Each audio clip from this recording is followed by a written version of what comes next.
Welcome to my YouTube channel. In this video, I'm going to show you how to resolve a situation whereby you try to upgrade your Windows 10 to the latest version of that of Windows, or probably your Windows 11, and during the update process of the upgrade process, it got stuck at probably maybe 48% or maybe 98%, and the upgrade does not go further. It takes about you should be thinking maybe the problem is going to be solved. It takes about 1, 2, 3, 4, and it just about maybe probably 10 hours. It still remains, I think, around 48%. So I observed the situation at my workplace. So we tried to upgrade some devices, kind of a pilot device, I think about 300 devices from Windows 10 version 1909 to version 2004. And during the upgrade process, some devices got stuck at about 48% and it doesn't proceed from there. So we use configuration manager, which is the SSCM, to actually deploy updates to a device, because the company I work for, it is an international company, so we cannot just manually manage those devices, but because there are more than 10,000 devices. So I'm going to show you how we resolve that problem. First of all, this is actually a Windows 10 device. If I go to my Windows version, here you can see I'm using the 20H2 OS build 19042. This can also be applied to Windows 11. So let me just go to my start menu again and just tap update. So if I go to check for update, so it will try to actually check for update. So here you can see we have right now, you can see it's a feature update to Windows 10 version 21H1 is actually available.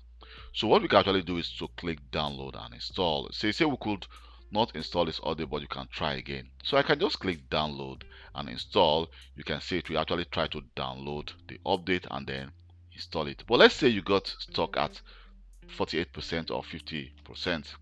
Probably this is not going to be the case in this situation, but I'm just going to use this as an example. And let me show you the different method you can actually use to solve this problem. The first thing we want to do, first of all, is I'm going to go to my services. Here in services, and let me just go to services. And from the services, we're going to actually stop the Windows update. So if I go to, let me go to my standard, and I'm going to go to my Windows update. Here you can see that the Windows update is running, and it's actually set to manual, which is trigger start. So if I double click, you can see it's manual. So it's automatically actually start when an update is about to run. But what we can actually do right now is we can actually stop this update. So it's trying to stop the Windows update. You can see it's trying to stop. So it has now stopped. So, but when it stops, which means that update will not be able to, let me see, I think it starts again. Well, let me just try to actually go to properties and let me just disable this for now. So I'm going to actually disable this and click apply. And if I do a refresh,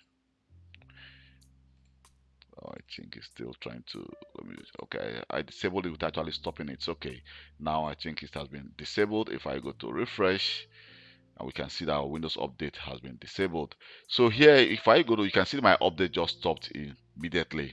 So because the update stopped immediately, which means that if I go try to check for update, you can see it will try to check, but I'm going to get an error message. So I stopped this update because I want to delete the following folder. If I go to my C drive on our Windows, there's a folder here called, let me go to called the software distribution. So this folder, you can see it contains about 1.1 gigabytes. If I go to download, so every update has been installed on your device from the Windows update, first of all, gets downloaded in this location. It's actually some kind of a cached location where all your Windows updates are being stored. So we want to actually delete this folder, these files on this folder, or we can just decide to, if I can decide to actually just change this to software distribution .old and click continue. I'm going to say yes. So you can see it has been changed, the name has been changed, or we can actually delete it, because when I try to restart the update again, the software or the Windows update service is going to actually recreate that folder. You can see now the folder has been deleted. So what we can actually do by deleting that folder, we can now go to our software update, our Windows update under service. Let me go back into properties and just select. I can also select automatic and click apply, and then I can start the service again. You can see the service is about to start, it's now started running, and click OK. If I go back again, you can see that the folder has just been recreated again.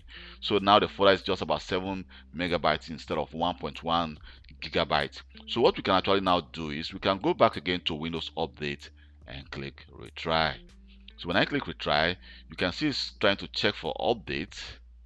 Let me just wait for some seconds.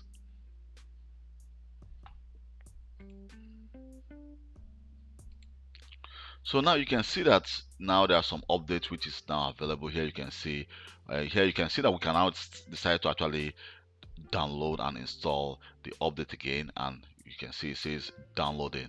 So if, for example, after trying to download this update and then the update started installing and you realize that the problem is still not solved, so what we can actually do is the following. Probably there are some corrupt files on your Windows 10 or Windows 11 device. So what we can do is I'm going to go to my start menu, just have CMD, and I'm going to right click my command prompt and run this as administrator. So I'm going to click yes. So by clicking yes, we're going to actually do the following. So we're going to just enter the SFC and then scan now. So let it scan our device to see if if the beginning system scan, the process will take some time. So it's going to scan our device and see if there are any corrupted file actually, and it will try to actually fix that file. Okay, this process is going to take some time for this to be to take place, because it's going to take from, I think, to about 100% and see if it works. But if this problem, if you try this and actually then you try to update again, the problem is still not solved, what we can actually do is the following. You can Let me go again to my command prompts and just run as administrator and click yes. So we can also do the following. So this is actually running, but you should actually wait for this to complete. I'm doing this in a test environment. I don't want to wait for this to complete 100%, because then probably the video is going to take some time. I can pause this video and come back again. But let me just show you what you could do if that did not help. We can also do the following, the and then we can say online. I'm going to clean up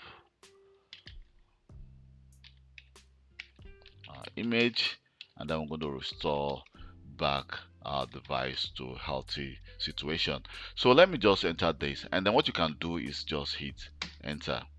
So you can see it's deploy image services and manage tool. So what does this actually do on your device?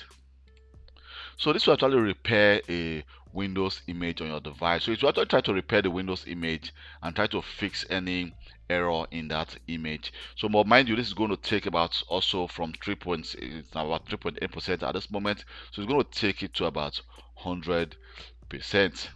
So if there are any corrupt file on your device or any corrupt file in the image, it's going to actually try to fix that corrupt image, and then you can actually restart your device and then try to run the update again. But after applying all the solution, but mind you, one of these should actually solve the problem. But for me, by actually deleting this software distribution folder, and what I also did was, because we are using actually SSCM to actually, because SSCM client is also installed on that device, so I cleared the SSCM cache folder from here under the Windows.